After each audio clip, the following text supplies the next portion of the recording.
Hello viewers, my computer বা মাই পিসি একটি ডেস্কটপের জন্য অত্যধিক গুরুত্বপূর্ণ। কারণ এখানে দেখতে পাচ্ছেন যে মাই কম্পিউটার বা ডকুমেন্ট অথবা রিসাইকেল অথবা কন্ট্রোল প্যানেল, এই বিষয়গুলো অনেক সময় আমাদের উইন্ডোজ আপডেট দেওয়ার ফলে সেগুলো থাকে না। সেই অপশনগুলো টিক না দেওয়ার ফলে এই অপশনগুলো বা এই আইকনগুলো আমরা পাই না পাওয়ার ফলে এটা আমরা কি করি, নিচে সার্চ বারে গিয়ে লিখি মাই পিসি বা মাই কম্পিউটার, দেন এরকম একটি ইন্টারফেস আসে। এখান থেকে দেন আমরা প্রবেশ করি এতে।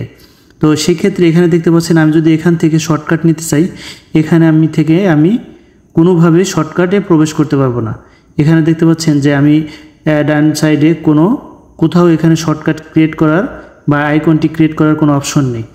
তাহলে আমরা কিভাবে এই মাই কম্পিউটার বা রিসাইকেল বিন অথবা কন্ট্রোল প্যানেল অথবা ডকুমেন্ট অথবা ডাউনলোড এই অপশনগুলো কিভাবে পেতে পারি? এর জন্য আমাদেরকে যেটি করতে হবে, সেটিংসে প্রপার্টিসে যেতে হবে। প্রপার্টিসে গিয়ে এখানে আপনার দেখতে পাচ্ছেন যে এখানে থিমস আছে, এখানে আমরা থিমসে ক্লিক করব।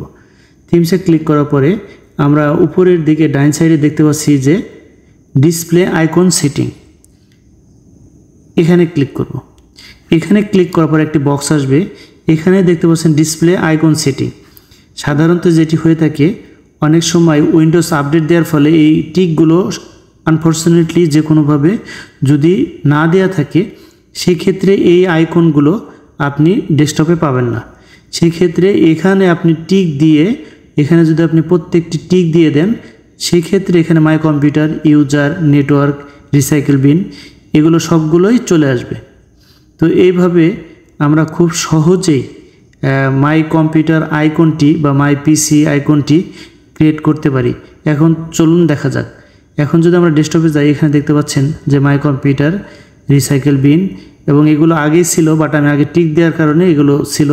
এখানে যেহেতু আমি দেখিয়ে দিলাম আপনাদেরকে, আপনারা যদি এরকম না পান মাই কম্পিউটার, সেক্ষেত্রে এইভাবে নিতে পারেন। ধন্যবাদ সবাইকে।